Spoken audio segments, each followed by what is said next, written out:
नमस्कार मंडळी, कुकिंग मराठी तडका या यूट्यूब चॅनलमध्ये आपले सर्वांचे परत एकदा खूप खूप स्वागत आहे। आज आपण उपवासाचे थालीपीठ बनवणार आहे। तर त्यासाठी मी रात्री 1 वाटी साबुदाणा भिजू घातला होता आणि नंतर 4 बटाटे उकडून घेतलेत। अर्धी वाटी दाण्याचं कूट आहे शेंगदाण्याचं आणि 4-5 हिरव्या मिरच्या आहेत, 1 चमचे जिरा आहे। हे एवढं सगळं साहित्य घेतल्यानंतर आपण जे उकडलेले बटाटे आहेत ते उकडलेले बटाटे एका मोठ्या अशा परातीमध्ये छान असं स्मॅश करून घ्यायचे आहेत बारीक।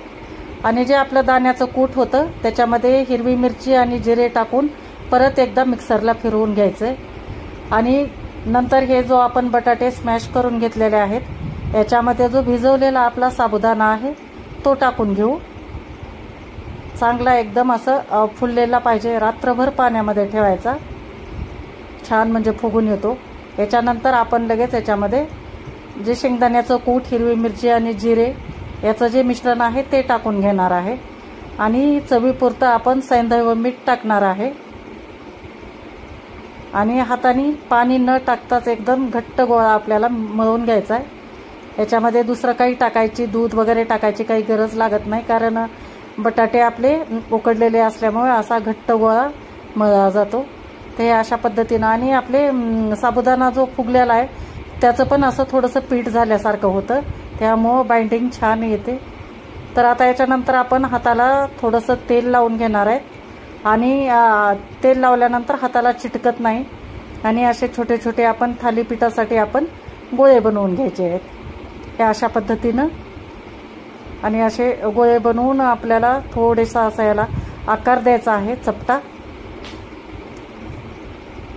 आणि एकदमच आपल्याला हे सगळे असे गोळे बनवून घ्यायचे आहे। तर अशाच पद्धतीनं मी सगळे असे एकसारखे आपले असे गोळे बनवून घेते। हातावर असं दाबून आपले एकदाच तयार करून ठेवायचं, म्हणजे गरमागरम एकदम दह्यासोबत तुम्हाला खायला पटकन कोणी बसलं की लगेचच देता येतं। तर त्यासाठी हे आपण गोळे अगोदर बनवून घेऊ। सगळे गोळे बनवून घेतल्यानंतर पोळपाटावर आपण थोडंसं हा प्लॅस्टिकचा पेपर अंथरलेला आहे, काही तुमच्याकडे काही तेलाचं पॉकेट वगैरे काही असेल तर ते पण टाका, किंवा ॲल्युमिनियमचा पोळपाट असेल तर चालतंय। आणि त्याच्यावर थोडंसं तेलाचा हात लावायचा आणि असं हाताने आपल्याला थालीपीठाच्या आकारासारखा आपला असा आकार द्यायचा आहे, हव्या त्या आकारामध्ये। मी आपल्या हाता एवढे थापून घेतलेले आहे, थापायचे असतात त्याच्यामुळे त्याला थालीपीठ म्हणतात। आणि नंतर आपण इकडं तवा गरम करायला ठेवले आणि या तव्यामध्ये थोडंसं तेल टाकायचं आहे आणि लगेच आपल्याला हे थालीपीठ जे आहे ते असं अलगद उचलायचं आहे आणि तव्यावर टाकायचं आहे या अशा पद्धतीनं। तर एका वेळेस 2 ते 3 बसतात तव्यावर। तर मी 2 थालीपीठ टाकून घेणार आहे आणि छान खरपूस आपल्याला एकदम शेकून घ्यायचे आहेत। थोडं थोडं तेल सोडायचं आहे, आता खालच्या बाजूनं पण थोडंसं तेल सोडून घ्यायचं आणि खमंग असे भाजून घ्यायचे। झाले आपले उपवासाचे झटपट असे थालीपीठ।